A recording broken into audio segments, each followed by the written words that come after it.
Hello everyone, how you doing? And welcome back to Skye and Evan in the morning. And today we're talking about something that would be topical, except no one's seen this movie in theaters, which is a No, shame. it's you were saying early on, like the marketing. My God, I Well, I yeah, remember I seeing the talked to you trailer like a a month while ago back. where I was like, wait, this movie's coming out in a month? I thought it was coming out in like June or Yeah, something. It was so well, weird.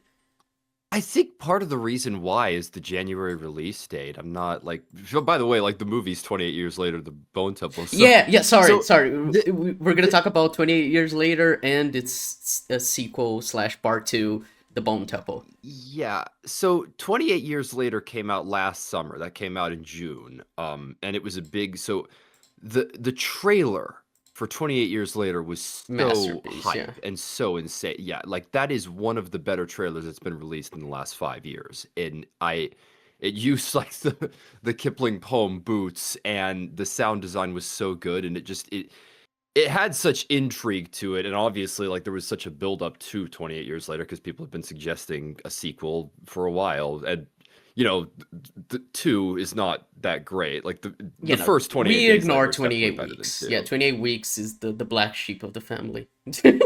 Yeah, even though it's funnily enough, like, and we have an episode about it, but I think there's some good in that movie. I I don't really hate hate I don't that hate all film. of I it. hate it. I think I it's know you bad, do. really bad. But yeah, there was a huge build up to years, and that trailer was amazing. But then the movie came out, and I think this had a pretty decent reception, but their Bone Temple is an add-on essentially because Alex Garland wrote the first movie, and he also wrote two. But Nia DaCosta, I believe, is that how you say She her name? directed the second. Yeah. Yeah, she directed the second. As well as that, another thing that was kind of funny watching these movies back to back is Hildur Gunnadóttir doing the music. I remember seeing that a while ago, and I was like, huh. And I But love low her key, the shirt young scarf for Joker, so I was Joker, excited for that. yeah, and the theme is pretty decent, but it's one of those things where it is a contrast to Young Fathers and like the tone they were going for in 28, the first movie. And that's the biggest thing. So we kind of built up to potentially talking about 28 years later, but both of us were just like, eh. Yeah. And my biggest thing with it is that it feels like two separate movies. There's this Yeah. first like Last of Us Island, It's like growing two up and like good coming of age movies stories. put Yeah, together, and then but the that second, when they're put together, there is the issue that they don't really fit all that well together. It's weird.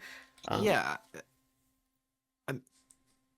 I mean, the perfect example of that, if you ask me, is Aaron Taylor Johnson's character, mm, because he he's just not in the I second half of the I film at all.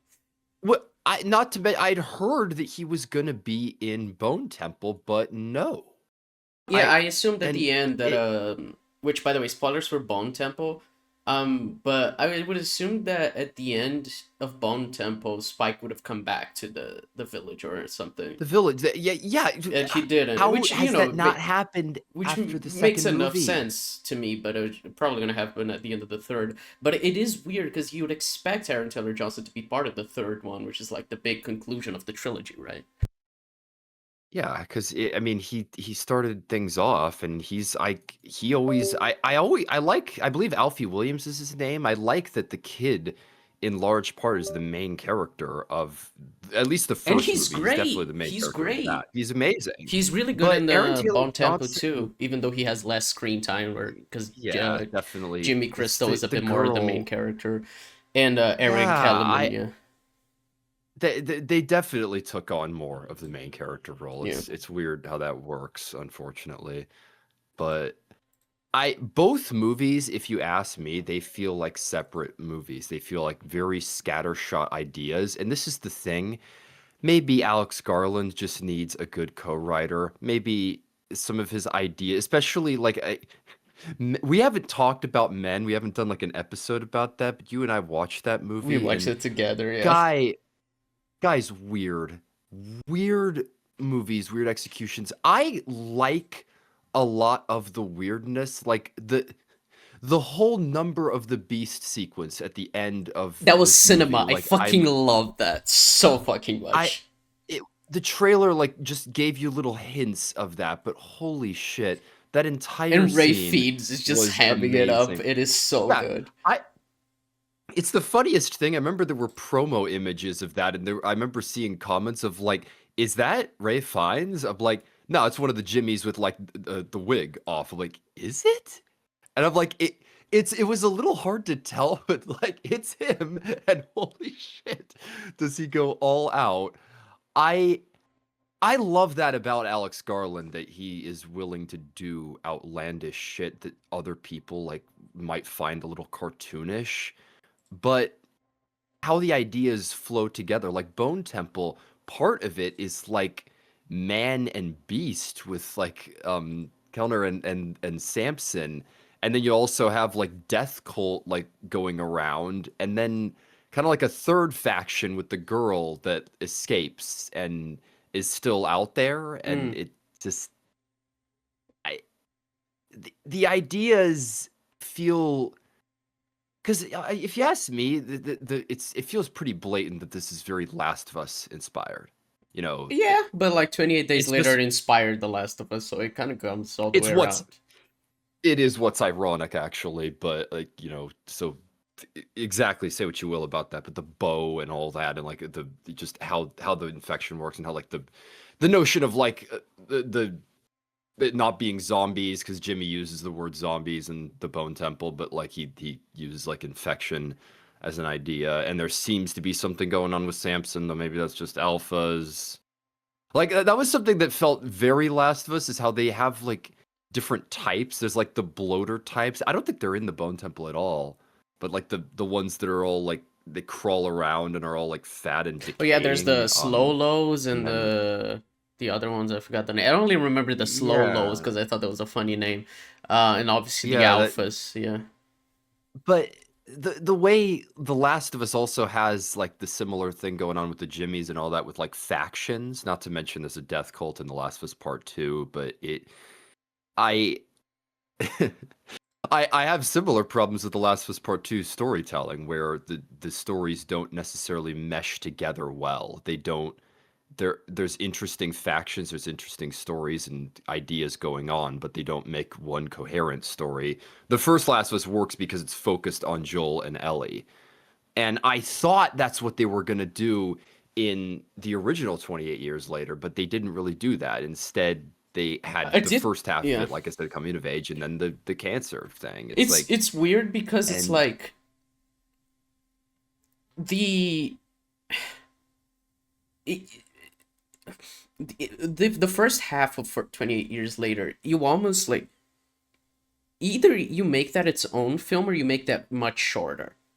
The whole coming of age thing. yeah, But to me, it's well, like the interesting thing, and really what Bone Temple develops on is the second half of 28 Years Later, where with the mom and the kid in the wild and all the world building around that with the Jimmies and the um what's his name, yeah, Ray Fiennes, and all of that. Kellner, So I it believe, yeah. almost feels like if you cut out that first half of 28 Years Later and you put 28 Years Later and Bone Temple together, that would make probably a more cohesive film as one film. I was Well, I was about to say, now that you mentioned it, that the coming of age part of the first movie is about 55 minutes. Yeah, Because and the film is like I, 2 hours like you long. said, yeah, had the causeway scene been about the 30-minute mark, Yeah, you'd have had to like trim down a lot of the runtime. But yeah. had that happened earlier, and then you had the falling out with the dad, you could have had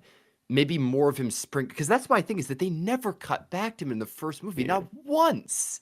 He's It just makes like screaming in sense. the causeway, like Spike. It And makes it's like, sense where in the terms fuck of were like you? what the focus of the story is, which is Spike. It's just weird, especially Yeah. because like the focus changes so much. Because the first half we see some of the stuff with the mom, and it's like it seems like some just like flavor that they're doing, but then that becomes the movie, him trying to get his mom to the doctor. But there's no like setup for that until they get to the island.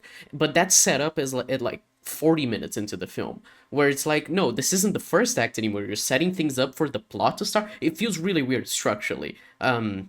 Not saying that each film should follow the 30-minute first act, an hour for the second act, and 30 minutes for the last act. Well, But it's movies are like that generally because that's how we tell stories.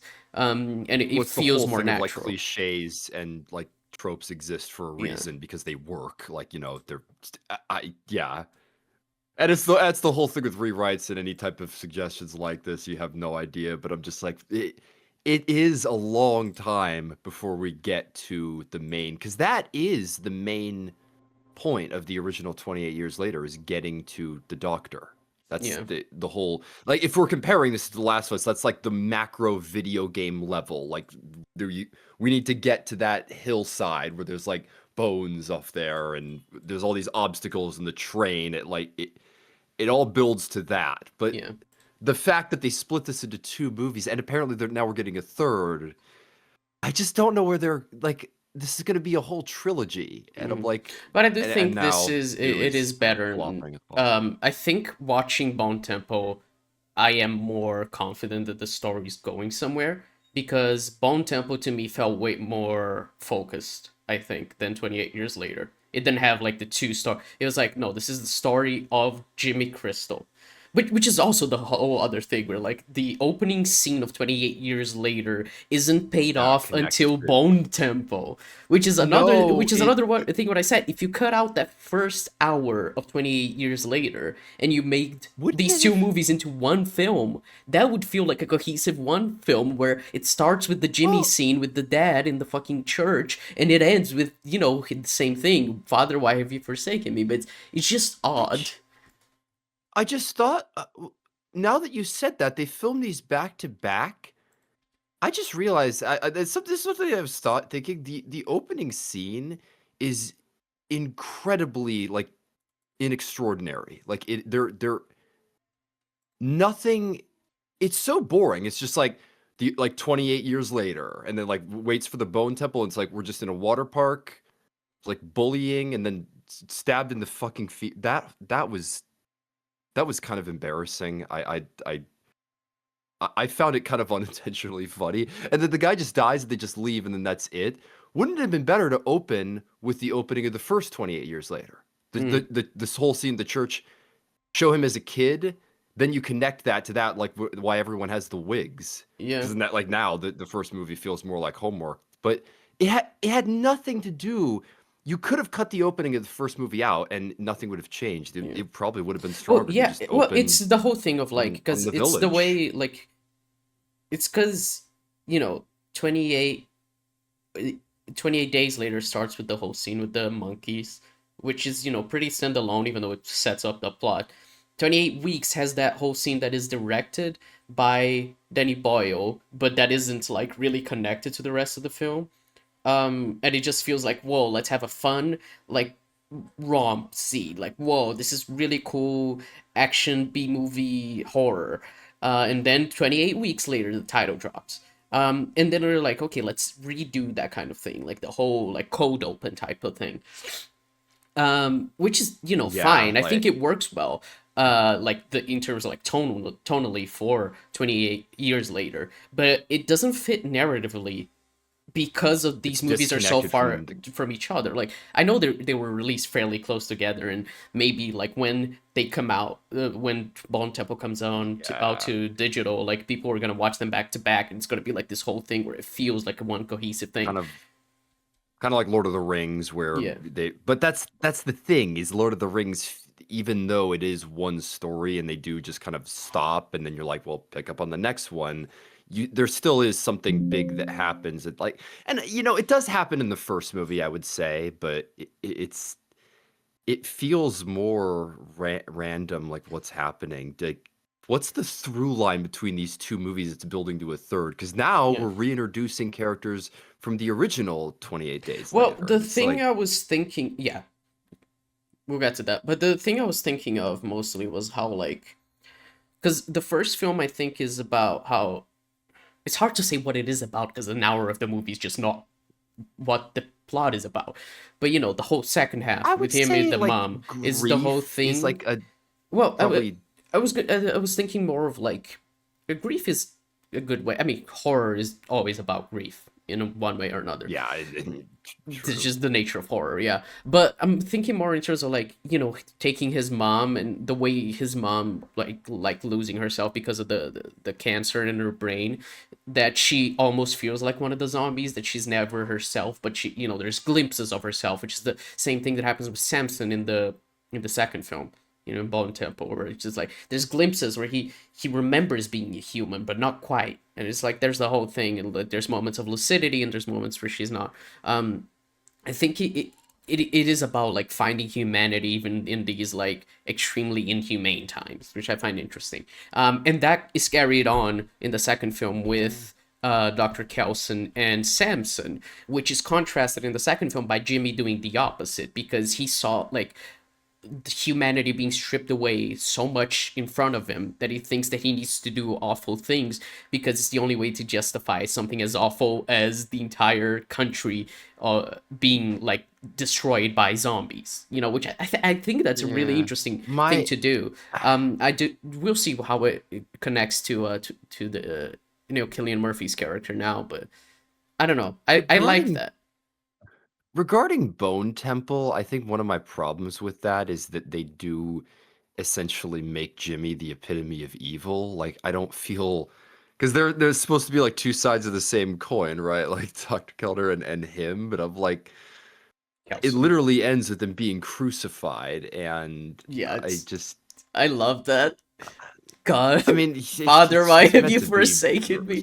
thirst Ah, that was so quenching. fun. Yeah. It's weird how like I'm literally watching like I have it the two meeting up. It's Jimmy and It is Dr. a Kelson just fascinating feel scene. it's still I thought like their dialogue was probably one of my favorite scenes in the film. it's just funny too how the third act is basically him just feeding into their delusions to Yeah. his advantage. I I found Jimmy to be disconnected from the story. Like I really I felt like this movie did tie together better. Like because like Yeah. I feel like it is a pretty distinct A and B plot, Yeah. but Spike gets lost in the shuffle, and because of that, like even like Kelson feels more Yeah. like the main character, Yeah. but I think it's Spike is kind of a still plot device in Bone Temple. I think we're gonna focus a lot on him again in the third one. That's what I assume, just based off of why how like, because like we're setting him up to meet the characters from the original, and now he has like this person who cares about him, which is, you know, very Last of Us with Erin Kellerman. I don't know the character's name. I forgot. She says at the end. I forgot. that everyone said their name is like Jimmy. It's No, one of yeah, those but she things. says it at Just the end. She's like, "Your name is Spike, right?" I'm whatever. When they, you know, forget about the I Jimmy names, I forgot what she I says. forgot. Yeah. Yeah. So I'm calling her by the actress's name because I really like her. So yeah. Um, but yeah, I don't know. I agree with you. I think the second one is like much more cohesive. I think I it is just like the Jimmy and Dr. Kelson show. It is not like about Spike. Yeah. He is part of the story, but he's not like the main Well, character like at all. what And I think that's sucks fine. about that is that he's the main character of the first movie. And like I felt like they'd baited that Aaron Taylor Johnson was going to be the lead, but it turned out that it was really him. And I've always said I wish there were more movies about kids and where Yeah. kids were the main characters. And I'm like, it was cool watching that, and for it not to be treated like Goonies, treated more like Last of Us. And he does a Yeah. really good job. But He with in the this movie, serious he's moments and everything, sidelined. he's great. Yeah, but in two, he is definitely sidelined, and now Kelson's dead, and he was I think he was probably the most interesting part of these two movies. Oh, Dr. Kelson for He's sure. the, he's definitely what it's like most focused on, Yeah. and I don't know what they'll do Well, now. yeah, We'll he has we'll his own see like probably. interesting philosophy of like of saying like that humans and zombies are alike. Actually, don't think they ever say zombies in these movies, do they? I think they just say No, infected. well, I think Jimmy says it in 2. Because but they definitely make a point of him being like believing that it's infection, that it's a virus, rather than Yeah, yeah. Well, yeah, it's zombification part of the and whole thing that living dead. maybe you can cure, which he basically cures Samson, which is crazy. Which I think is going to be really interesting to see in the third film how that develops. Because Samson seems to be immune from catching the virus again, because they bled on him and he was still fine. So Yeah, but it seems like he still is infected. It's just like maybe it he'll seems like he's be super fully strong, but human, now I he's guess, like or he has become. his mind back. Which, by the way, that scene was so cool. Him in the train and hallucinating, and everyone Yeah. showing up is like, Wait, I don't have a ticket, and then I'm just attacking wait. him. Yeah. Wait a minute. I just realized something. The baby got from the first movie. That didn't come up at all in 2, did it? That got Uh, dropped off in the you're village. right. Yeah. They, yeah, Yeah, that didn't come up at yeah, no, all. because I no. it was dropped off at the village. You're right. It's gonna be back in the It's a third one. Yeah. pregnant. Yeah, it's a pregnant infected, and it gave birth to a baby, and seemingly it's okay. How does that even work? What did the, I like? mean, we're gonna find Oh, out later. That was that's obviously gonna be a big thing this is later. the. Uh, this reminds me of The Last Jedi, where it's just like I annoying shit like this comes up when you think about this, and it's like, well, they'll sort that out in the third movie. It's all part of the plan. I'm Well, like, but this is I actually don't like written like in Alex advance, especially Garland. by like the same guy. It's not like the fucking mess that the Well, sequel trilogy was. I think we need to well, be a little bit more fair here. Like Alex Garland well, is not is J.J. this Abrams or whoever. Colin Trevorrow was he who wrote that film? Trifaro? Yeah, I mean, well, the third. Are they making a third movie now? Is it already filmed? I know they filmed these back to I'm pretty back, sure it but was greenlit, but I don't think they filmed it yet.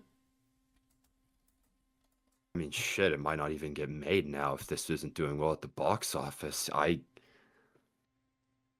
This is what's so Um, frustrating to me, though. Is just it's one of yeah, my moving frustrations with the forward, original. yeah. One of my frustrations of the original 28 Years Later was that I feel like it was setting up future movies or setting up its own stories rather than connecting to the original two. And it's I kind of like like that that's what though. I find.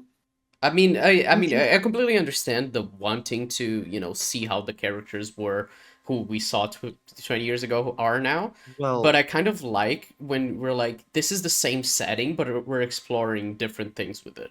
We're just exploring a well, different set of characters and everything. I just think that's cool. And I think it feels less like relying on nostalgia than, though, Cillian Murphy is back anyway. But you know what I well, mean? yeah, Like, they I have two films that's of, like, no nostalgia with 28 years later until they're like, okay, and now we're going to check in with these characters. Like, it feels earned a little bit more. I don't know. like a little bit, I suppose, but it also just feels kind of like I laugh because I'm like that was literally what I was thinking they were gonna do in the first movie, but it ties into this feeling like a two-parter. Yeah. Just genuinely, I don't. You may as well just call this like 28 Years Later Part Two. It's Yeah. just. I think these I think films that's would the same, probably but have performed, especially Bone Temple would have performed better if it was called Part 2. There was like yeah. the 28 years later part 1, 28 What? years later part 2, instead of just Well, calling everyone it is Bone calling the Temple. movie like DLC, referring to it like just game add-ons, which it genuinely does kind of feel like that. I mean, The there Samson is stuff to a me almost feeling where felt. it's like if you cut out, which by the way, that final scene of 28 years later is so like tonally off. It Yeah, just we both agree on that. I'm It's just saying, not. yeah, there were. I remember seeing so many comments that were saying like, "You just hate whimsy." I'm like, "Fuck off." It's really out of place watching the Jimmy like they play like death metal Death music while they're Battle kicking ass. Teletubbies. That was the Yeah, worst thing because I was like, I love this Death Battle Teletubbies, but I it was super out of place and it was just like completely yeah, took well, me out, especially because it was like such a poignant moment with Spike. yeah. You have this really somber moment that the movie is ending on, and then they throw this in, Yeah. and this is like It genuinely would have the worked better the third act of Bone Temple as a post in credit this movie, scene. in just two. Oh yeah, that too. But Yeah, it would or have worked better as a go post full credit Marvel. scene in terms of just like because you have the credits to be like, okay, now this scene can have a different tone, because the film has Yeah, ended, the actual film, and now, but anyway, yeah. my point being That's like that if they had cut out that scene, you could genuinely just stick the first film and the third film together without probably much fuss. I mean, Erin Kellerman, I guess, her character is now part of the journey, which she wasn't before. But as the whole like arc, because Spike said I'll come back when I'm ready, and he still isn't ready, so he still hasn't come back. So it feels like in terms of like just following Spike's arc, you basically could just skip the Bone Temple. So if you're into this trilogy because of Spike, the second film feels kind of like just DLC, like you don't need to watch it. It's optional, which is a bit of a shame of how like just throwing this film to like kind of die in that sense. Even though I think the Bone Temple is better than 28 Years Later. I like them both, but I think Bone Temple is better. So I don't know. it's weird. I am so curious if they get that third movie, like what this whole trilogy is gonna look like. hmm But seeing these two back to back, they feel somewhat disconnected from each other. There's a lot of interesting ideas going Yeah. on in both movies. There's really effective sequences, like the causeway scene in the first movie, like music and all, incredibly well shot, Yeah. really memorable.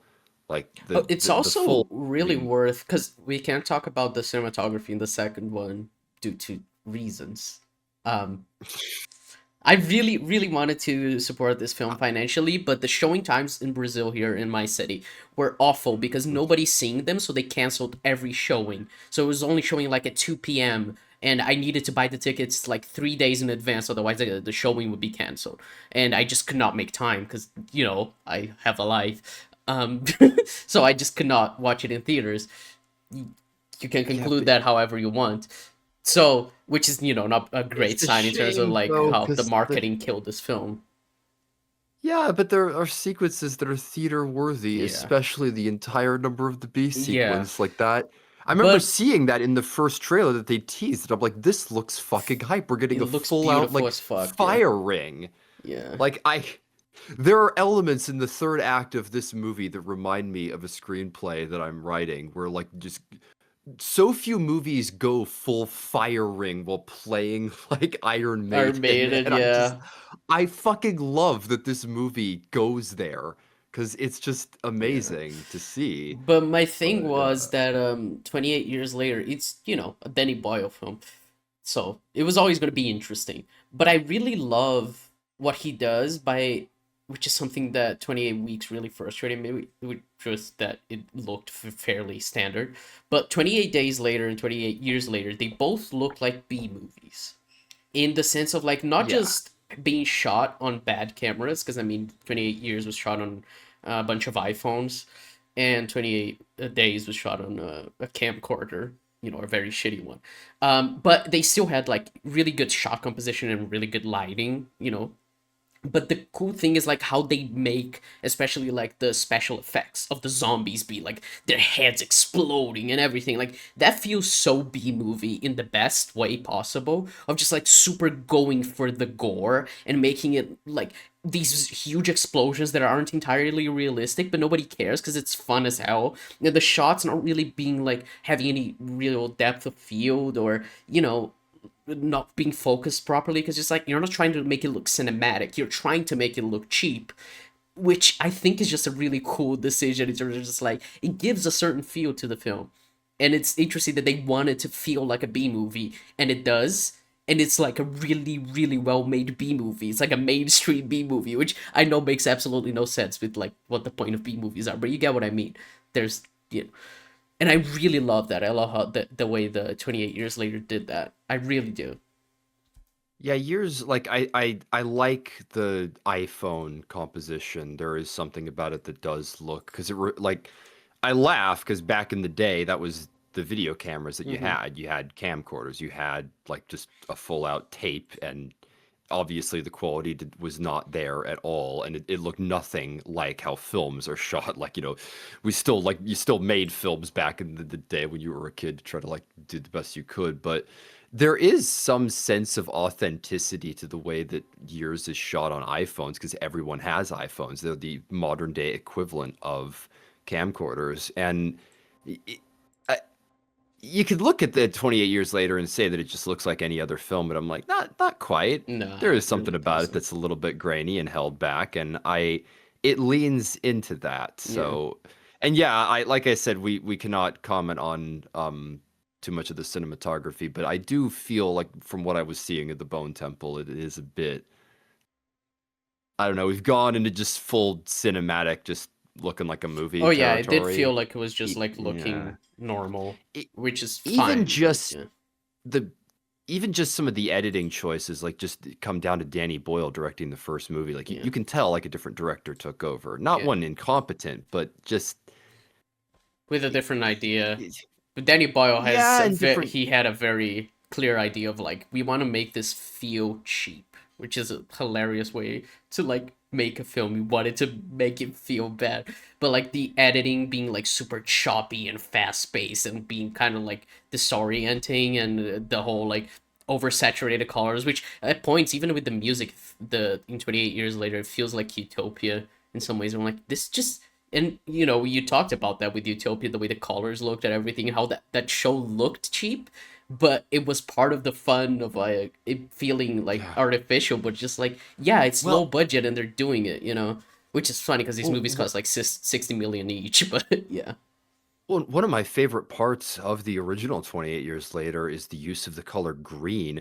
I mean, this I talked about this with Men. Men is like annoyingly green, but it stands out so well in like the opening sequence, like where you're in like this mossy forest, just like the characters contrast like almost everything based on like the green, yeah, and it's a beautiful looking movie in terms of how it depicts nature. Again, with the Last of Us inspirations of just, the like the greenery taking over like well, yeah, urban like settings and like so. people die so green is allowed to spread is a very common idea with post-apocalypse that I really like. Yeah. I it, funny talking about these because like I definitely enjoy both movies. Hmm. They're both worthwhile experiences, but like I said with The Last Jedi, it just I that's where I feel in terms of looking at these movies. It's like, hey, what do you think of these two movies? I'm like, well, they're part of a supposed trilogy. I don't feel like they connect to each other all that well. Like I said, even just something as simple as removing the Jimmy sequence, it's only like 5 minutes. If you had cut that out, changed the opening of the first movie and moved that opening to the Bone Temple, like I feel like that movie would have felt more focused around Jimmy exclusively. You could have propped up the kid. There are frustrating choices if we're looking at this as its own trilogy building to another one, because I'm not exactly sure where they're going with some of the decisions. Yeah, I think that's fair. I do. Well, that is the question, isn't it? Would you recommend it? I would, yeah. I would recommend them. I'm because neither film I disliked. I definitely got something out of both of them, and I honestly think I probably prefer the first movie a little bit more now that I've seen the sequel and what they were doing with the Jimmies. Like Hmm. the character, just seeing that fleshed out more ties in better. Like if I were to watch these movies, I would probably try to watch them back to Back to back. back, yeah. It feels Yeah, definitely feels like they're meant to be watched back to back. Yeah. yeah, and I like that too. I like movies that like the Bourne movies are like that. I really like watching those back to back if I can. Like that's one of my favorite marathons because for one, they're all really well made and shot pretty similarly. But yeah, it's so funny. Like I would definitely recommend it, but I am super mixed on both of them. It's the whole number rating thing where you just dance around where you fall, but I am I gave the first movie a 5 out of 10 when I watched it, and I thought that was a fair rating. I'm like, it hasn't really wavered. I Lots of good, definitely not enough to drag it down or something that I like hate either movie, but man, there's a lot of potential, and I just see scattershot execution. So, yeah. Yeah, that's fair. What about you? I would recommend both films. I think Bone Temple makes 28 Years Later better. And I think I just prefer Bone Temple, and I'm excited to watch it, and with good quality. Uh, because there's some really cool You sequences probably just in won't. terms of set pieces and everything. Yeah, you probably won't have to wait fucking long considering how it's doing in theaters. It's probably Yeah. gonna get released on digital in like 3 weeks and get its like Blu-ray in like a month or Well, two. it's gonna be the whole thing where it's released on digital and on HBO Max, and everyone watches it and says it's amazing, and they're like, Yeah. "How did we let this movie bomb?" It's the same thing as fucking Furiosa. It's Yeah, I'm like, oh, I frustrating. don't know. I'm like, why couldn't you like either watch it in theaters or like, and now it won't get because people always talk about this. How did movies like this get money back in the day from their home release? But now Yeah. I don't even know how it's fucking legal. But now everything gets released to streaming, and I'm guessing that fucks over Well, yeah, they don't the get filmmakers in yeah, large because they don't part. get Because residuals and everything, and money from selling it. They just probably well, yeah, get because people like they don't sign a buy. contract that is like this is the amount of money you get for licensing this to your streaming service that you give us to licensing it to your streaming services, and that's it. So they probably get some money from HBO Max, and that's it. Well, it's just one of those things where people don't care to own their own copies of anything, Yeah, like even just buying something digitally for $20. I'm someone who will do that kind of a thing because I'm just like I would prefer that than to try. yeah. But even then, they can always take it off the service. So yeah, but that's exactly like that. I'm like, is this is what is what studio is this? Isn't it? It's Sony, I guess. 28 years is in Amazon. It might get. no, 28 years is on HBO Max. It's where I watched it. So Oh, I Bone saw. Yeah, I Temple. guess the next Bone Bone Temple Temple will be probably there. will be there too. Yeah. I mean, 28. All the 28 days films are on HBO Max, at least here in Brazil. I assume elsewhere too.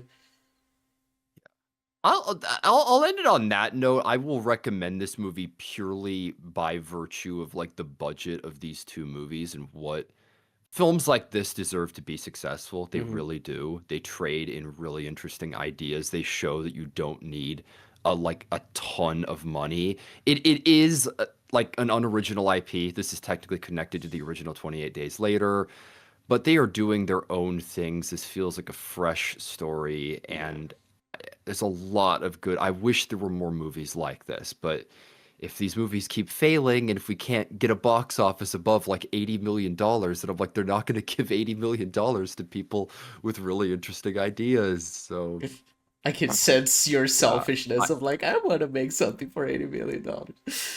Well, yeah, well, that's what I laugh. I like the screenplay that I have in my mind. I'm like, I can't make that for 10 to 15 million. So I'm like, if you can't make a movie for that type of money, then it's just like, dude, that's what it is. I feel bad for aspiring filmmakers, for filmmakers that aren't. I always say like I saw the TV Glow as like the independent movie nowadays, Mhm. or fucking Anora.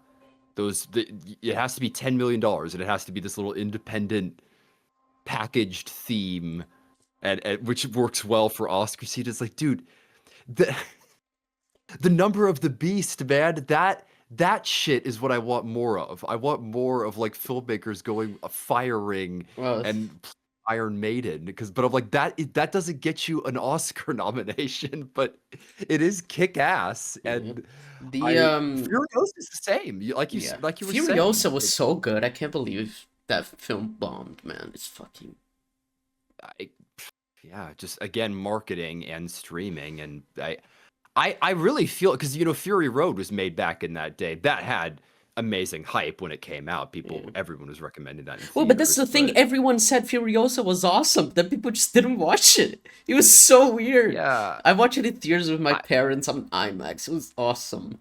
Oh. I think I remember hearing that it felt like slower than which Oh I would yeah, agree with. Like the absolutely, yeah. pacing wise, it definitely And it takes is a more hit. There's character still driven than Fury Road, which is just a 2 hour long action film. But yeah, yeah. When the action hits though, it hits really well, but Jesus, like that it shows, man, just post COVID and post like where we are in modern film because Fury Road It's like was every Sinners is like like the only Oscar. success story in the budget without Yeah, making back its budget. I mean, Avatar, I guess. Even well, the third movie. I Fire mean, and Ash there. is under. I mean, it's underperforming in the sense of like it's not gonna make 2 billion, but it's performing Well, as Disney what expected. isn't it like? Yeah, isn't it at like 1.4? Hold on, Yeah, it's gonna Fire probably and end at Ash. 1.6, I which is where That's they so expected. bad.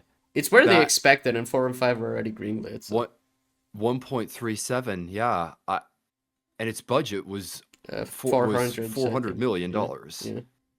That is not good, and I does not spell good things for the future of franchises like this. And I'm like, we I mean, we it's haven't not. done an episode about It Avatar, is but good.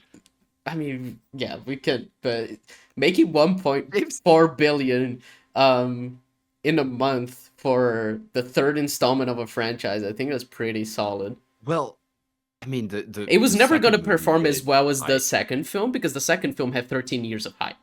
You know, like True, technically, but yeah, I was blown away. I thought there was no way because Avatar just seems like such an anomaly in the box office of just above everything else inexplicably because everyone always talks about like Avatar's cultural impact, but I I don't know. And you know, two I think is better than the first movie. Well, oh yeah, in part, the character-wise, it definitely is. So yeah. I mean, that 2 and 3 helps. are leagues above the first one. I mean, 3 I think is my favorite one, I mean, even though I think I have more issues with 3 than 2. But 3, just the highs, man, are so good. I fucking love Orang.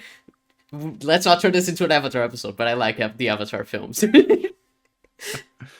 yeah, we'll see what Yeah. But predominant I was result of thinking the box in terms office. of indie films as well, because I know Life of Chuck was super cheap. Apparently the budget was 25 mil. I don't know where they sourced this. That could have gone to actors, I Yeah, that's what I assume imagine, in because part. Mike Flanagan said that they had enough budget for um Tom Hiddleston and Mark Hamill, and then the rest he just basically had to ask his actor friends to like either get paid very little Pennies. money or to just be like, hey, can you just do this for me as a friend? um, I'm mentioning that in Yeah. terms of what he said in the director commentary of Life of Chuck. So yeah, I don't know. Yeah. I don't know where they got this 25 mil from, but if it is true, I'm it is still like that's the budget for like a movie that was made from scraps basically because the way Mike Flanagan talked about it, it's a miracle the film was made at all. So yeah, movies are getting a lot very expensive, which is not great for the movie industry. Yeah, we need movies that get. I mean, one of the movies like Sinners was something that I was really hyped for because that's an original IP. It's like it's built around a director who already had a name made for himself in like Marvel hype, but Yeah, it was sold around its originality and its own story. And yeah. I But it is that also just one of the again with things I more think movies, of I where I'm wish. just like, why did we force Ryan Coogler to work with Disney this whole time? Why didn't we just let him make good things? Exactly. like, I don't know. Well, there's I so need many. to rewatch the. I don't like Wakanda Forever, but I need to rewatch Black Panther, the 2018 one. But it's just like you can Mhm. just tell, man. Like he's so good in Sinners, and he could have been making cool stuff like this whole time, and he was just like working for Marvel, like. But it's also the thing he only made Sinners because he made Black Panther and it was such a huge success that he was able to make Sinners. So it's Yeah. double edged Well, sword. that's the thing that I always find frustrating about so many directors. They pluck people from like obscurity and give them like hundreds of millions Yeah, of dollars, and oftentimes they just stick with that and they never make their own project. They never make their own I mean, story that's fucking beyond Peyton Marvel's Reed. scope. And yeah. I mean, well, just the fact that Sinners is rated R and Mm, was like meant to have like blockbuster like summer energy to it and did pretty well like financially. Like yeah, that was encouraging to see, but yeah. I want I want a lot more like that moving forward, and we'll see What's coming out this year? What's like on the horizon? What's next? The next really big thing? And Supergirl's coming out this year, which I'm excited about. Oh yeah, Doomsday comes out this year. Well, Avengers Doomsday. of course, but it's like fucking fake hype for Christ's I sake. mean, yeah, no It's one's just hyped for that, but you know, bullshit. like Supergirl, I'm excited for that. Um, Yeah. Let's. What is Mercy? That yeah. That just that it did too. come out. Yeah, that film looks hilarious. There's a Kristen Stewart film, like she directed a film that everyone has seen in like festivals and says it's like fucking amazing. Um, Ooh. I forgot the name. Something. Well, I was The just to chronology of interrupt. water. It's really really interesting. But yeah, sorry. I'd be curious. It's always interesting when an actor goes director. Good luck, have fun, don't die. That comes out Oh next month. yeah, That I I'm am excited looking for that. forward to that one just by We Gore might just Verbinski's cover that involvement. because I'm probably gonna be seated Yeah, like opening I day. I love Gore Verbinski. Rango is yeah. like top five favorite I mean, films for for me, Christ's sake, and like yeah, what's the budget of that? Because I mean, this is exactly the type of movie I was talking about. What it doesn't say. yeah. Good luck, I have don't fun, know. It's a and little hard to tell from the trailer, but we'll see. yeah. I don't What think it else is the next? people know Scream the budget. 7. Oh yeah, which yeah, fuck that Hoppers, the film. next Pixar movie. Yay. Oh yeah, but yeah, fuck Ah, the Scream Seven that's film. They should have stopped after Wes Craven died. exactly. That's the next one that I'm really looking forward to is Project Hail Mary. Oh yeah, That's in March. The book is really really good. It's Phil Lord and Chris and I've Miller, Drew heard good things, Goddard. honestly, from people Yeah. who you know, insiders, I who, mean, fucking Greg Fraser did the cinematography yeah. too, so It's it's directed got like by everything going for it. Lord and Miller, right? Yeah, yeah. Yeah, First so live action movie they've done in a while. yeah, so So it's gonna be entertaining, I expect. You've read yeah, the book, so you probably know I more than have. me. Well, low key, that's one that I'm considering. Like my whole thing now is like almost turned into like making videos on books, but like Hmm. I'd be very curious to talk about the book in comparison to the movie. I'm curious how they approach it because they won't be able to do everything. It's an immense. You just can't do it. But Hmm. the first, I mean, Drew Goddard did The Martian, and The Martian also did an amazing job at like chipping away what mattered of the book and Hmm. making something that worked for a film. I'm sure they'll do like the same thing. It'll be a great film, even if it's not like an amazing adaptation of the book or not like doesn't adapt everything. Yeah, So, yeah. Well, we've been ugh. rambling. I yeah, let's. You Let's must have a wrap it up. recommendation, Skye, about Yes. what we're gonna. Okay. So I was looking at my list of recommendations and I was like, fuck it. Let's do one that I've been wanting to do for a long time, but I haven't done it because it's Marvel. But okay. I want us to talk about Captain America Civil War. It's a film that I haven't Okay. rewatched in 4 or 5 years, and I don't think is very good, and a lot of people love it. And I think the basic premise of the film does not make sense. And I remember Well, loving this film when it I came out because obviously, you know, I was 13. But it's just an interesting film to talk about because I feel removed from it well, now, but like I want to revisit this film with like a grown up point of view now. So yeah, I mean, I think that kind of ties into our like what we talked about with Endgame. It's one of those like the event older you films. get, the more you think about the more you think about the macro storytelling and world building of the MCU, and things get messy, and the whole Hmm. Sokovia Accords and accountability thing. It's just one of those like I've always said that about stories and movies. Like I always hate the stories where the more you think about it, the The worse worse it it gets. gets. Yeah. And I'm just like Civil War and the MCU in general, like what they do, it's like you were saying that you were hyped when you first saw it. I remember my reaction when I watched it in theaters. I'm like, that was better than the Avengers. That was Yeah. just, and a lot of people felt the same. A lot of people really Yeah, a liked lot of Civil War people when it think it's came like out. one of the best MCU films. Think it's better than Winter Soldier, which I, Yeah, I mean, just which from memory, I wouldn't agree. I watched Winter Soldier recently. I really liked that. well, I'd be curious to recommend that because that's always been my favorite MCU movie, and I mean, I've always said like why I'm you like could it's just rewatch Winter Soldier and Civil War. We do both. We could just do that.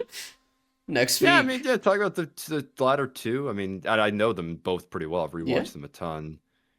Yeah. we could do that then. Yeah, maybe we'll obligate definitely rewatch Civil War, but Yeah, like Civil Captain War. America's like supplementary, yeah, Captain America episode basically. Yeah.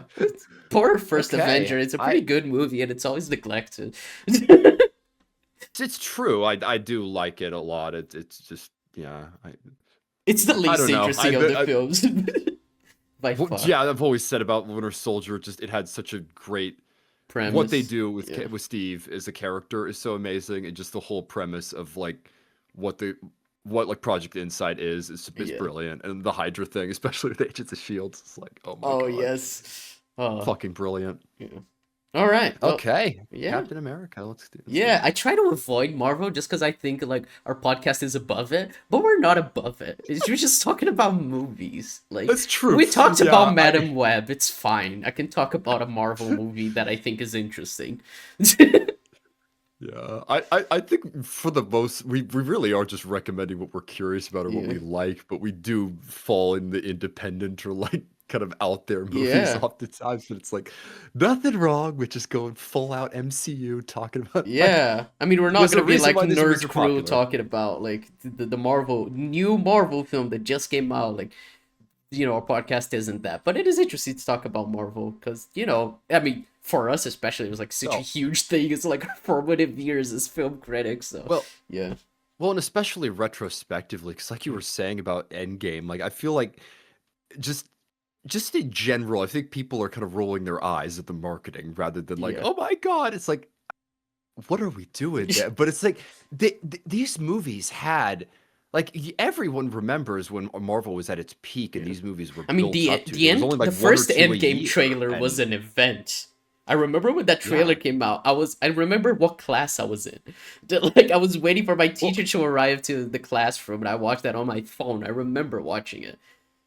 well, I still remember watching Infinity War and literally counting up the dead. I got home and we were literally tallying like how many are gone, and we're like the better chunk of the entire cast is dead, and it just that there was so much more investment. Like it's been a while since we've been there. Like No Way Home, arguably, was like the last time we were in that territory. Yeah. But like as of late, like not the same. So yeah, it's a great retrospective to go back Yeah. to something like Civil War because people love Civil War. So Yeah. yeah, All right. Well, thank you for watching, folks. Go watch Bone Temple in theaters if you can. Support that film. And it really needs it right absolutely. now. um, Yeah, if you especially if you had no idea the movie was out, check it out. It's yeah. worth it. It's under 2 hours. It's Yeah, it's worth it. generally like I think 100 minutes long, right? Like I think an Mhm. hour and 43, something like that, so it's short. So, yeah, go Yep. watch that. And yeah, we'll catch you next week for Captain America Civil War. Bye-bye, folks. Bye bye.